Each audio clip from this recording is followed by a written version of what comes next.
E agora eu gostaria de trazer ao palco Bruno Watanabe, do Grupo VG. Ele é bacharel em Marketing para Negócios e MBA em Macroeconomia. Ele faz parte da segunda geração de uma família que há mais de 35 anos atua no setor de plantas, na qual sua jornada se iniciou logo na infância, junto aos negócios dos seus pais. Fundou a VG em 2016. A principal estrutura é em paisagismo do Brasil, dedicada ao mercado B2B. A VG é um ecossistema de soluções em paisagismo, arquitetura, engenharia, botânica, design, e atende projetos e implantações para o mercado da construção civil, passando pelo varejo até os segmentos da infraestrutura. Seja muito bem-vindo ao nosso palco, Bruno.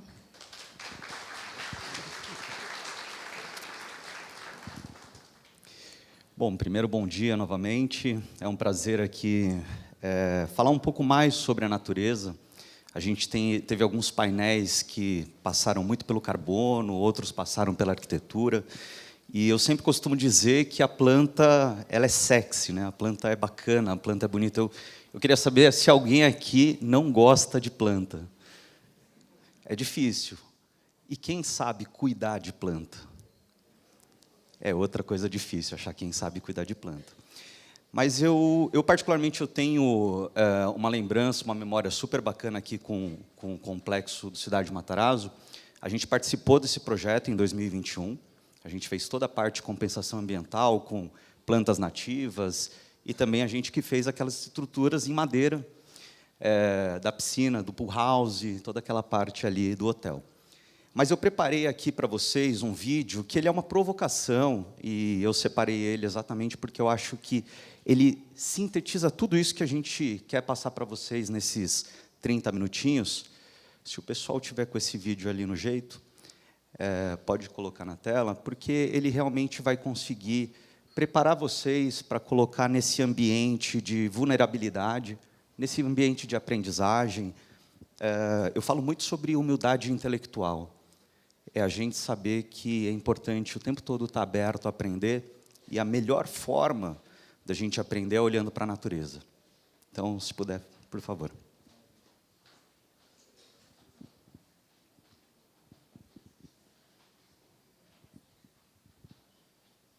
But on what we can learn from it. It asks you to look closer, the way little kids do.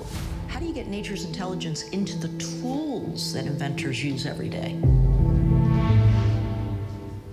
カーセリのデザインに関しましても全くトライアンドエローで試行錯誤でして出してきた結論が結果としてカーセリにそっくりになってきたっていうことですね。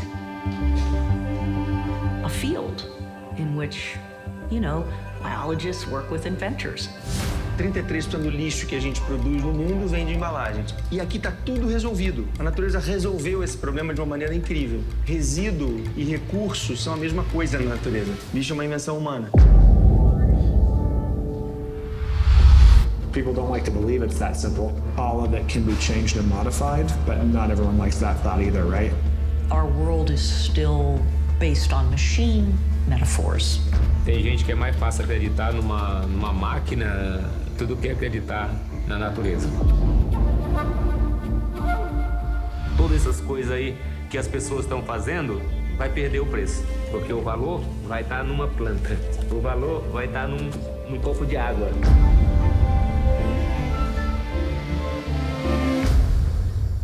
I don't care what country you're a part of, or what religion you're a part of, or what political ideology you're a part of.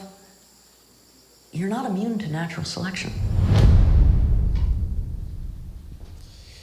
Esse é um trailer de um filme de 2022, Biocêntricos. Acho que alguns de vocês já devem talvez ter ouvido ou assistido. Mas o que ele traz realmente é essa potência do ser humano poder copiar a natureza. Olhar para a natureza e entender como construir soluções. E isso é um pouco do que a gente faz na VG. A gente olha sempre como uma árvore se comporta, como a água se comporta, como o ar se comporta, e a gente tenta trazer isso para o máximo de design, de entrega, de branding, porque a gente precisa, de fato, entender quem vai consumir isso. E vocês vão ver que no decorrer da nossa conversa aqui, eu vou mostrar que a gente está ainda num processo de aprendizagem. Então, nós, principalmente profissionais da área, a gente precisa entender que do outro lado da mesa, seja o nosso cliente, seja o consumidor final, seja o governo, eles ainda não têm essa capacitação que a gente está falando aqui de 100, 200, 300 pessoas que estão procurando essa capacitação. Essas pessoas ainda não têm. Então, a gente tem que, eu costumo dizer, olhar como se fosse para uma criança, né? De 10, 12 anos e ter esse cuidado. Eu não peguei o passador. Está aqui? Está aqui. E a grande pergunta que eu sempre faço é: por que será que a gente abandonou essa busca pela beleza que a natureza tem? E por que a gente se desconectou desse mundo natural? Então, quando a gente olha... aqui a gente está num oásis dentro de São Paulo, né? Quando você olha a Avenida Paulista, isso daqui é literalmente um ponto dentro de um universo completamente diferente. Quando a gente vai ainda mais para as zonas periféricas, a situação só piora. Existem dados que bairros mais humildes são os bairros menos arborizados, são os bairros mais adensados, né? Então, por que será que a gente fica se empilhando, né, em prédios? Por que será que a gente se concentra dentro disso? E onde foi que a gente perdeu a noção de que a natureza ela é bela por si só? E aí, um pouco do que eu quero falar para vocês, e alguns são profissionais voltados para o mercado corporativo, outros atendem grandes negócios, grandes empresas, mas todo mundo passa algum momento dentro do escritório.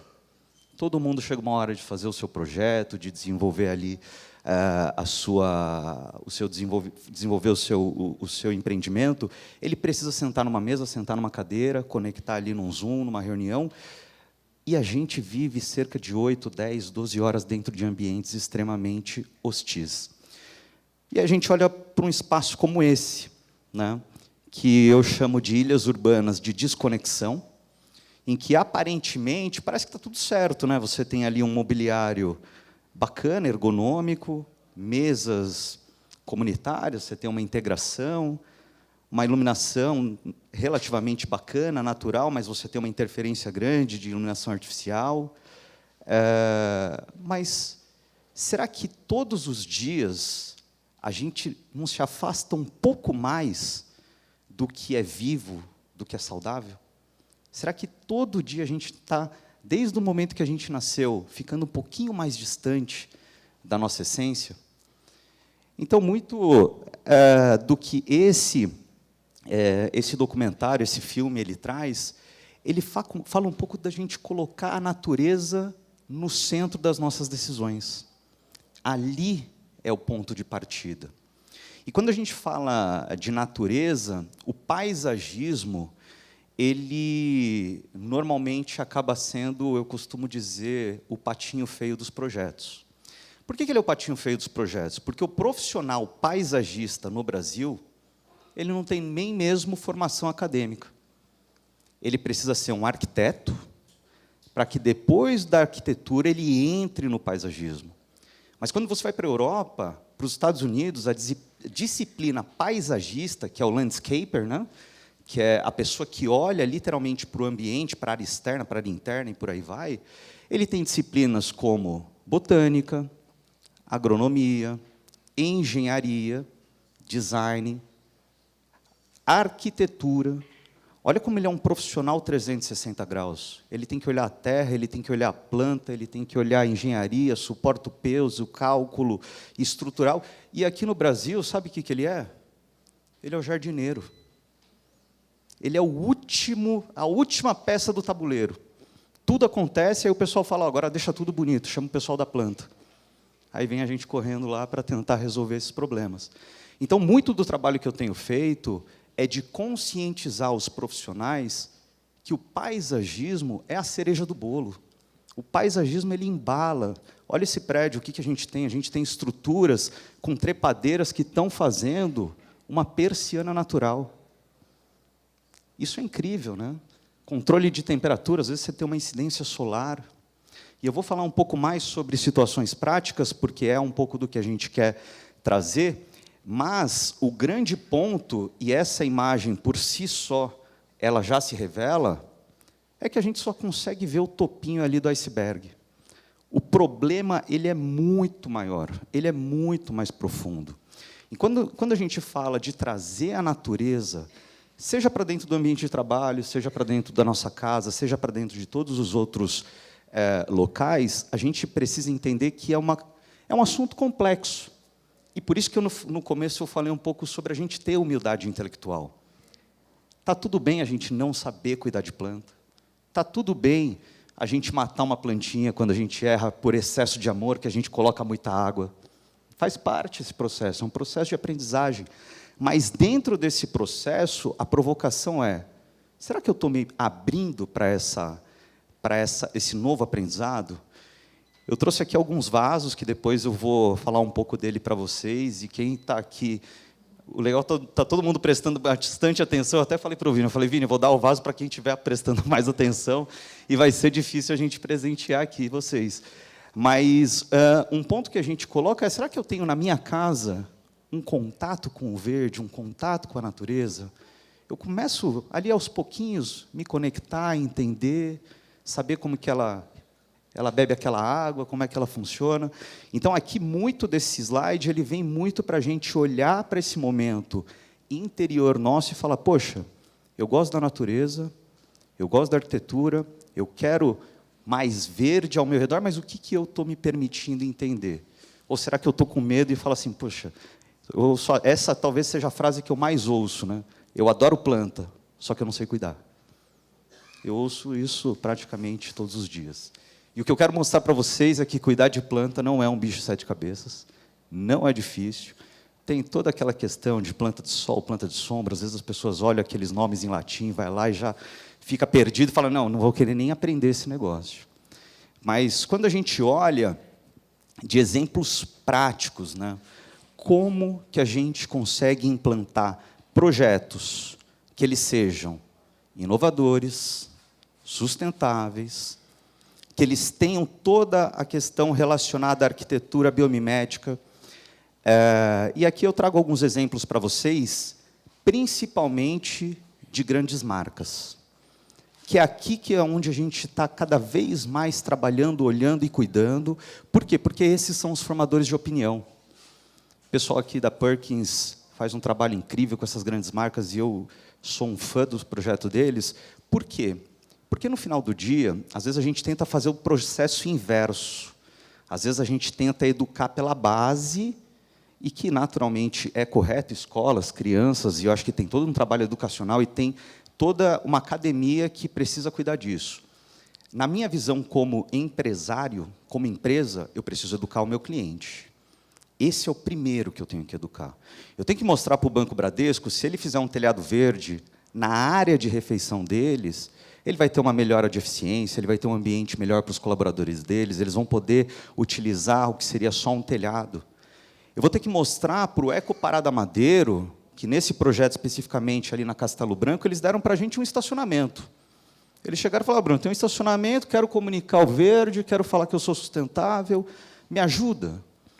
Incrível que pareça, é a segunda empresa no Brasil que mais emite certificação Green Building, o GBC. E eles não conseguem comunicar. O consumidor não sabe, o cliente dele não sabe. Só que aqui a gente vem e fala, poxa, está numa rodovia, eu preciso ter torres que comuniquem pessoas que passam rápido. Está numa situação, hoje cada vez mais existe a questão de carregadores elétricos. Poxa, vamos comunicar isso, vamos trazer isso para uma experiência. Telhados verdes, toda a parte de interação, ambientes internos. E quanto mais a gente começa a ter esse processo de aprendizagem, os projetos de paisagismo eles estão evoluindo. E por que eu falo que eles estão evoluindo? Esses vasos aqui, que eles são de uso doméstico, podem ser colocados também em escritórios e empresas, eles nasceram com o iFood. É um projeto que o iFood fez uma provocação, falou, Bruno, a gente não aguenta mais molhar planta. Por quê? É a copeira que está regando a planta. Então, de acordo com o amor dela com a planta, ela coloca mais água ou menos água. Eu tenho um problema do pratinho, a gente está com problema de dengue, essa água desce, fica ali o pratinho. Eu tenho um problema de infiltração, molho o piso é de madeira, estraga o piso, tenho carpete, tenho isso. Começou a trazer uma lista de problemas. O que a gente fez? A gente olhou como uma oportunidade. A gente olhou para isso e falou, poxa, por que será que hoje a gente rega a planta com um copo de requeijão? Por que será, né?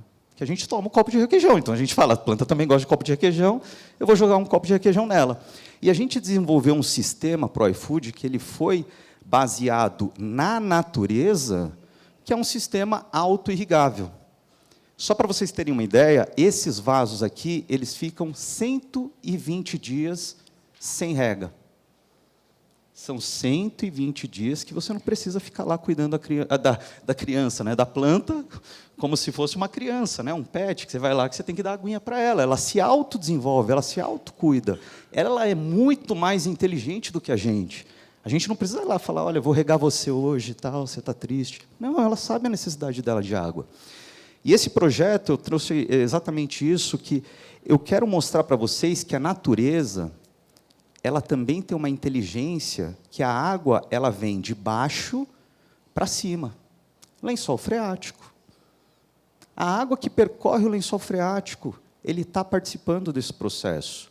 O sistema radiocular das plantas, ele faz toda uma inteligência, com raízes pivotantes, que vão buscar mais fundo, raízes laterais. E um pouco do que eu até me propus a fazer, é que vocês vejam literalmente isso. Vou dar aqui um para o pessoal da Perkins. Vocês vejam que esse sistema, ele literalmente tem duas partes, tá? Você pode pegar ele, abrir. A parte de baixo é um recipiente de água. E esse recipiente de água, ele está conectado com essas raízes artificiais. São essas raízes que fazem a condução da água para o vaso, em que as plantas elas consigam ter essa independência. Ó, tem gente, quem levantar a mão eu vou dar, então. Então, vou fazer assim. Opa, desculpa. E o mais interessante é isso, são vasos em que eles têm aí uma autonomia de 90 a 120 dias, mas a provocação que eu quero fazer para vocês é, cuidem de plantas, né? Aí, um monte de gente. Oi, ó, meus amigos. Ele tem duas partes. Você leva para mim, Kate, então, por favor? Aqui, ó, as meninas aqui. Só tem mais 4, gente. Vamos. Quem gritar mais, então? Vai, vamos.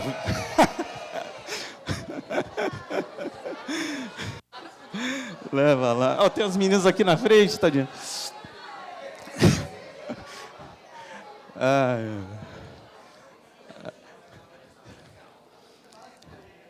Esse sistema, ele é um sistema auto-irrigável, em que as plantas elas ficam 90 a 120 dias sem você precisar molhar.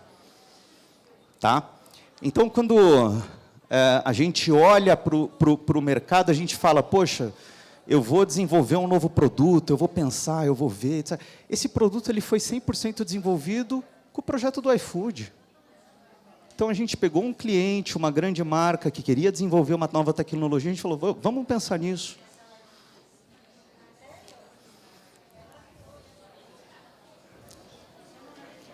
Perdeu-se. Tem um pai órfão aqui da planta.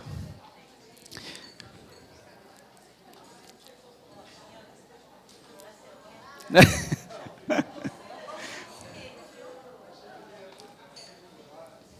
eu aproveitar para tomar uma aguinha.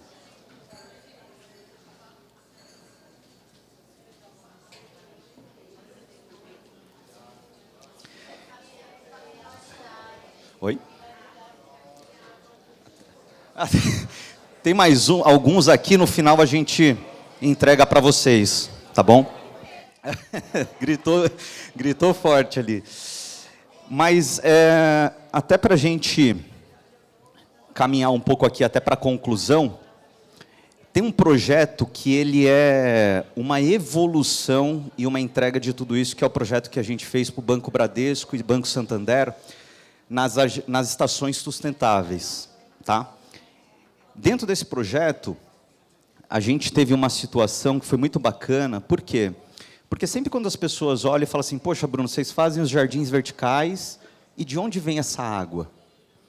Essa é uma pergunta que o tempo todo o mercado falava, poxa, Bruno, não é tão sustentável, consome muita água, tem toda essa questão, problema hídrico, etc. A gente falou, poxa, vamos resolver esse problema também. Nesse projeto aqui do Cidade Jardim, a gente pegou, literalmente, tá, água da privada, da pia e do mictório, e aqui eu estou falando fezes, urina e sabão, e a gente tratou num jardim filtrante, que é uma wetland. Esse jardim filtrante, ele faz com o sistema de ozônio e o sistema radiocular toda a filtragem da estação dos banheiros, e a gente devolveu isso 100% para os jardins verticais. Consumo zero de água potável. Então, quando a gente olha para tudo isso, a gente olha para as oportunidades, a gente literalmente consegue entender que a natureza ela é muito mais inteligente do que a gente. Ela é muito mais sábia, ela é muito mais potente, e ela tem essa capacidade de regenerar o efluente, né? Então, isso é um ponto bacana. A gente, cada vez mais, parece que é um produto simples. Às vezes tem gente que acha que é muito complexo, não tem uma definição. Eu, particularmente, até hoje, não entendi se as pessoas têm medo de colocar o telhado verde por infiltração, por raiz, por... poxa, vai dar problema, não vai, vou mexer, vou criar um problema para mim. Óbvio que o jardim vertical, ele teve um boom em 2020, ali, né? Então a gente começou com isso em 2016, trazendo para o Brasil, e a gente já está aí praticamente 10 anos fazendo a mesma coisa. Então isso é uma evolução de produto, né? Já passou pelo pote, já passou pelo bloco, passou por tantos formatos, só que a visão está melhorando, está evoluindo, está indo para um próximo passo. Então, muito do que a gente fala sobre esse contexto é como que eu vou impactar isso. E o nosso trabalho hoje, inicialmente, é impactar no trabalho.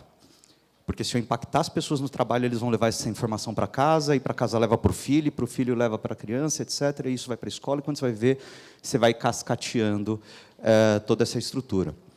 Então, eu me coloco super à disposição, no LinkedIn, Bruno Watanabe, no Instagram, @Bruno Watanabe. A VG ela está aqui para ajudar você a fazer a diferença, em fazer o quê? Criar espaços que inspiram, que curam e que transformam. Muito obrigado.